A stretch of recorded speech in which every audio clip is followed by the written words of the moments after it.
Irmãos e irmãs, vamos a mais um momento da nossa liturgia da palavra, momento de fé, de introspecção, de meditação.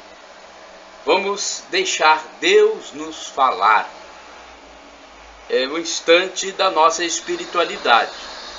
Liturgia de 25 de novembro de 2021, 34ª semana do Tempo Comum, dia de Santa Catarina de Alexandria. A cor dos paramentos litúrgicos é verde. No rito da celebração temos o ofício do dia. Antífona da entrada. O Senhor fala de paz a seu povo e a seus amigos e a todos que se voltam para Ele. Salmo 84, versículo 9. Oração do dia. Levantai, ó Deus, o ânimo dos vossos filhos, para que, aproveitando melhor as vossas graças, obtenham de vossa paternal bondade mais poderosos auxílios. Por nosso Senhor Jesus Cristo, vosso Filho, na unidade do Espírito Santo. Primeira leitura, leitura da profecia de Daniel, capítulo 6, versículos do 12 ao 28. Naqueles dias aproximaram-se os chefes do reino e encontraram Daniel orando e fazendo preces a seu Deus. Foram ter com o rei e falaram a propósito do decreto. Ó rei, acaso não assinaste um decreto segundo o qual toda pessoa que nos próximos 30 dias dissesse oração a qualquer divindade ou homem que não sejas tu, ó rei, seria atirada na cova dos leões?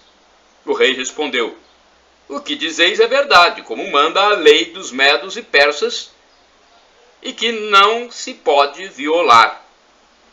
Então eles disseram perante o rei: Daniel, um dos cativos de Judá, não fez caso de ti, ó rei, nem do decreto que assinaste. Mas 3 vezes por dia ele faz suas preces e orações. Ao ouvir isto, o rei ficou muito desapontado e tomou resolução de salvar Daniel, empenhando-se em libertá-lo antes do pôr do sol.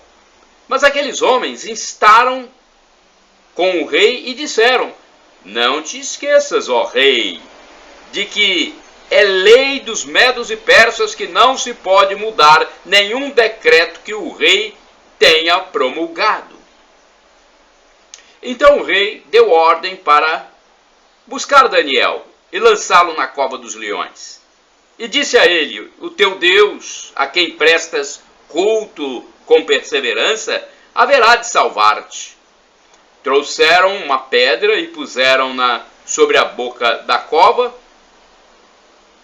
que o rei marcou com seu anel, e os 2 grandes da corte, para que nada se tentasse contra Daniel.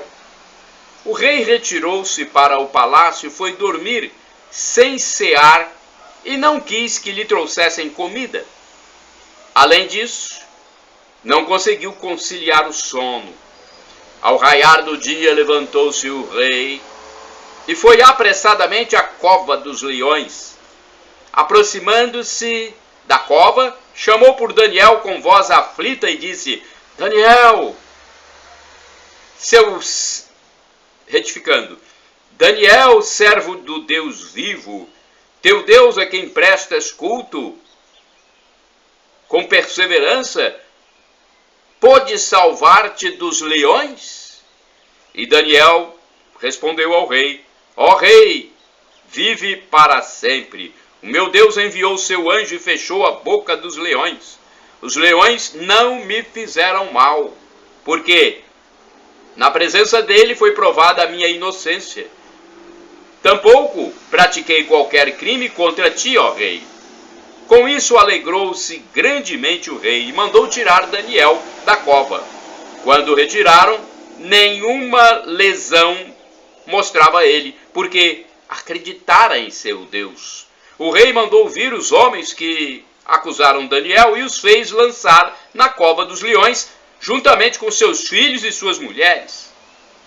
Estes não tinham chegado ao fundo da cova e já os leões caíam sobre eles, esmagando-lhes os ossos. Então o rei Dario escreveu a todos os povos, nações e línguas que habitavam a terra: que vossa paz se multiplique. Está decretado por mim que em todo o território do meu império todos respeitem e temam a Deus de Daniel.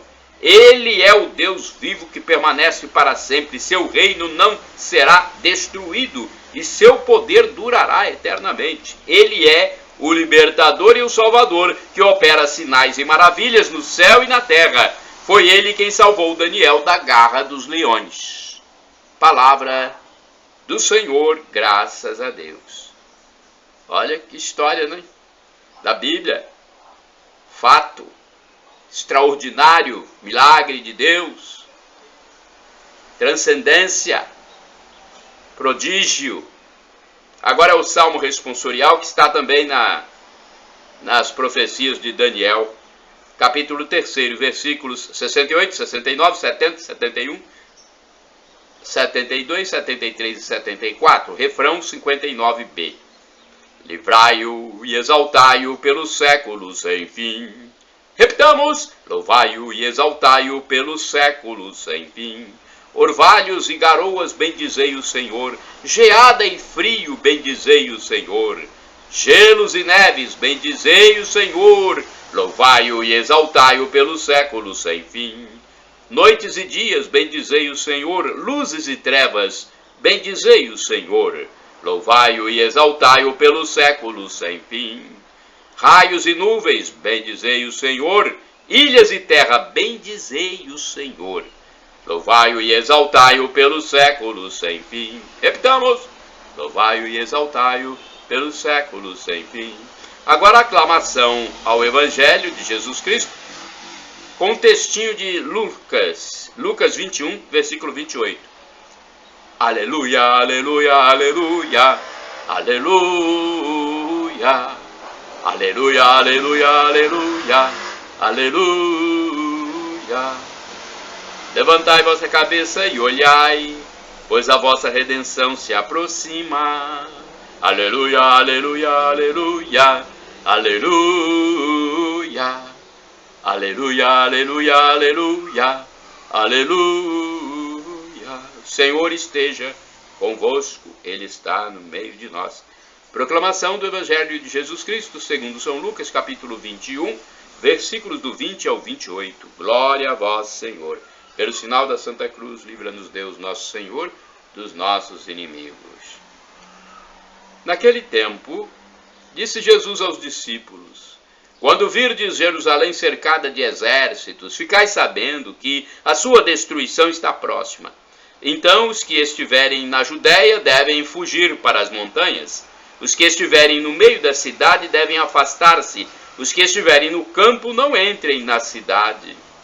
Pois esses dias são de vingança, para que se cumpra tudo o que dizem as Escrituras. Infelizes das mulheres grávidas, daquelas que estiverem amamentando naqueles dias, pois haverá uma grande calamidade na terra e irá... Retificando, pois haverá uma grande calamidade na terra e ira contra este povo. Serão mortos pela espada e levados presos para todas as nações.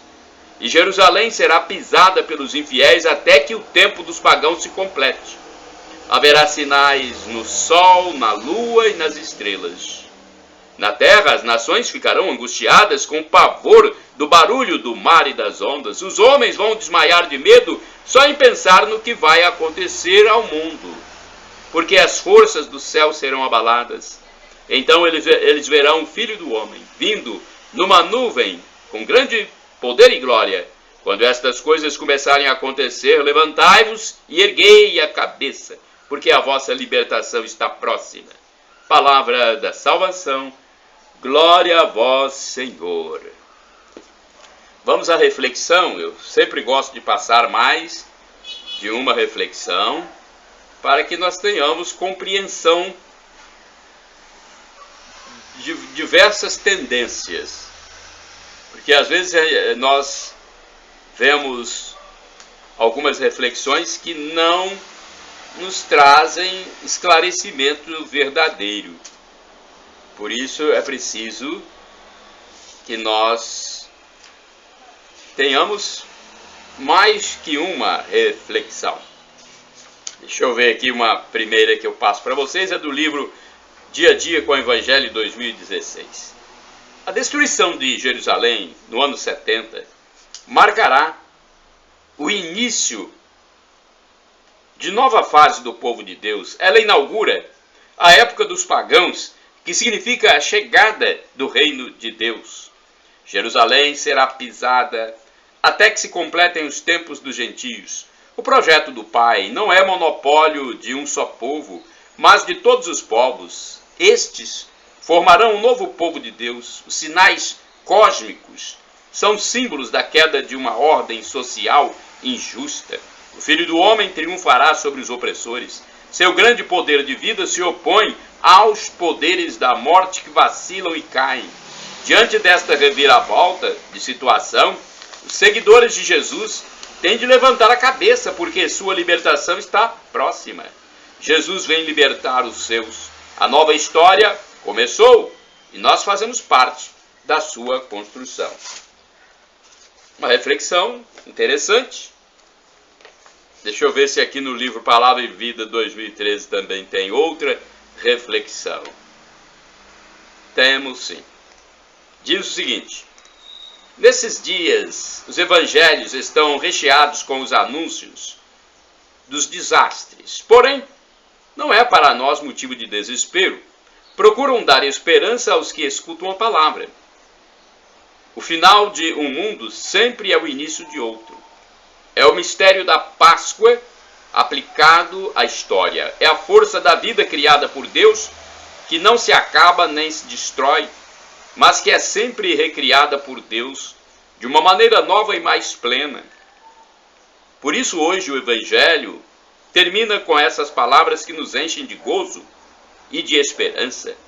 Quando começar a acontecer isto, levantai-vos, levantai a cabeça, aproxima-se vossa libertação. Agora, de Antônio Carlos Santini, liderança da Comunidade Católica Nova Aliança, temos aqui a liturgia comentada com o título Hão de ver o Filho do Homem. Como charneira entre dois anos litúrgicos, a Igreja orienta nosso olhar para o fim dos tempos. Chama nossa atenção para o grande dia do Senhor. Em outros termos, recorda-nos o juízo final. Sobre a nuvem, com poder e glória, vem o Senhor Jesus, e assim se completa o movimento de glorificação do Cristo, o ungido de Deus, sinalizado na transfiguração, iniciado em sua ressurreição, acrescido na ascensão ao Pai e agora levado a seu ponto culminante para julgar os vivos e os mortos. No momento da ascensão, uma nuvem ocultou Jesus das vistas dos discípulos. Atos, capítulo 1, versículo 9. Agora, no dia do juízo, é sobre a mesma nuvem que Cristo vem. Este Jesus que vos foi arrebatado para o céu, há de vir do mesmo modo que o vistes partir. Atos 1, capítulo 11. Tal como no primeiro êxodo, a nuvem que oculta é a mesma nuvem que revela. Que nos ensina o catecismo da igreja a respeito do juízo final. Diz o catecismo da Igreja Católica: a ressurreição de todos os mortos, dos justos e dos injustos, Atos 24, versículo 15, antecederá o juízo final. Então Cristo virá em sua glória e todos os anjos com ele, e serão reunidas na sua presença todas as nações, e ele há de separar os homens uns dos outros, como o pastor separa as ovelhas dos cabritos. E irão estes para o castigo eterno, e os justos irão para a vida eterna. Mateus 25, versículos do 31 ao 33 e o 46. Catecismo, parágrafo 1038. E mais, é diante de Cristo, que é a verdade, que será definitivamente desvendada a verdade sobre a relação de cada homem com Deus. O juízo final há de revelar até as últimas consequências que um tiver feito de bem ou deixado de fazer durante sua vida terrestre. Parágrafo 1039. Quando será? O juízo final acontecerá por ocasião da volta gloriosa de Cristo. Só o Pai conhece a hora e o dia desse juízo.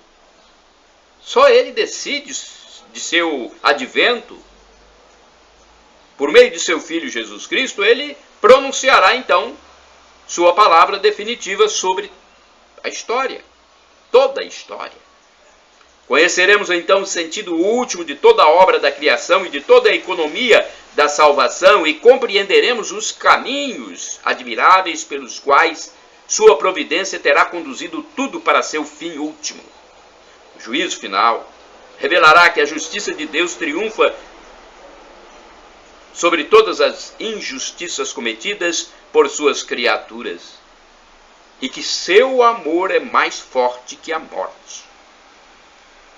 Parágrafo 1040. E todos verão o Filho do Homem. Irmãos e irmãs, orai sem cessar. O Senhor julgará o mundo com justiça. Salmo 96, versículo 13. Belíssima reflexão de Antônio Carlos Santini. E-mail santini@novalianca.com.br. Vamos agora ao santo do dia, um texto do padre Evaldo César de Souza, missionário redentorista, que escreve para o site a12.com. Da minha parte, vocês podem utilizar à vontade, gratuitamente, livremente, os textos e imagens dos meus endereços eletrônicos, no blog repórterpaulomaciel.blogspot.com, facebook.com/Paulo Maciel da Rádio, canal no YouTube Paulo Roberto Maciel e Instagram Paulo Roberto Maciel 6 barra. O que tiver lá, vocês podem usar para tentar salvar almas nesse mundo tão secularizado, tão profanizado. É a nossa missão. Jesus disse: ide pelo mundo e evangelizai, o que de graça recebestes, deem também de graça. 25 de novembro é dia de Santa Catarina de Alexandria. A vida e o martírio de Catarina de Alexandria estão de tal modo mesclados às tradições cristãs que ainda hoje fica difícil separar os acontecimentos reais do imaginário de seus devotos. Descrita como uma jovem de 18 anos, cristã, de rara beleza, era filha do rei Costus de Alexandria, no Egito. Dizem que era uma mulher muito culta e modesta. Destacava-se pela inteligência entre as mulheres de sua época. A tragédia da vida de Catarina inicia-se quando o imperador pagão Maximino apaixona-se por ela. Tentou convencer a jovem a desposá-lo usando riquezas materiais e prestígio. Catarina não só recusou seu convite, mas também discursou contra os deuses pagãos. Nem mesmo os sábios da corte conseguiram argumentar com Catarina, tamanha a inteligência dessa cristã. O imperador mandou torturá-la com açoites terríveis e finalmente mandou decapitá-la. O corpo da mártir, marcado com o sangue derramado por Cristo, recebeu gloriosa ressurreição do Senhor. Reflexão. Em exaltação a Santa Catarina foram levantadas numerosas igrejas em toda a Europa. Por sua sabedoria, a santa é invocada como protetora pelos estudantes intelectuais e filósofos. Literatura e arte celebraram os louvores e imortalizaram sua figura. A Universidade de Paris escolheu-a como padroeira e o Brasil honra-se em tê-la protetora de um estado que leva o seu nome, Estado de Santa Catarina, na região sul do Brasil. Oração. Ó Santa Catarina, que sois a protetora contra os acidentes de trabalho, olhai por mim que estou sujeito diariamente a inúmeros perigos. Defendei os membros do meu corpo para que eu possa sempre ganhar o pão com o suor do meu rosto e com a minha saúde perfeita eu seja sempre o auxílio da minha família. Por Jesus Cristo, nosso Senhor. Amém. Santa Catarina de Alexandria, rogai por nós. Shalom Adonai, uma expressão hebraica que significa a paz de Deus. El Shaddai, significa Deus onipotente, Deus todo-poderoso, Ele proverá, acredite. E Maranatá, como dizemos nós católicos, ou Maranata, como dizem os nossos irmãos separados, os evangélicos ou protestantes. Não importa, somos todos irmãos. A pronúncia é um detalhe apenas, e o significado é o mesmo. Vinde, Senhor Jesus, um dia Ele vai voltar e vai nos julgar. Estejamos preparados, se nós quisermos a vida eterna, o paraíso, o gozo eterno, a felicidade em plenitude para todos sempre. Algo inefável, não tem como dizer. De que maneira será essa vida eterna? Sabemos que viveremos como anjos, como disse Jesus Cristo. Nossos corpos serão ressuscitados e glorificados. São corpos glorificados, como Jesus após a sua ressurreição. Não precisaremos mais de comer, de beber. Não haverá mais dia, noite. Haverá algo que não sabemos explicar como, mas que será maravilhoso, wonderful. E São Paulo diz, o sofrimento de agora nem se compara com a glória futura que será revelada em nós.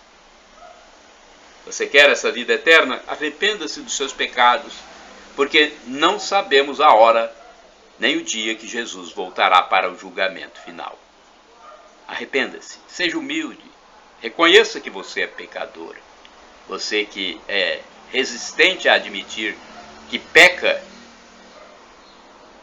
está passando perigo, hein? Arrependa-se enquanto é tempo. O arrependimento é aqui na terra.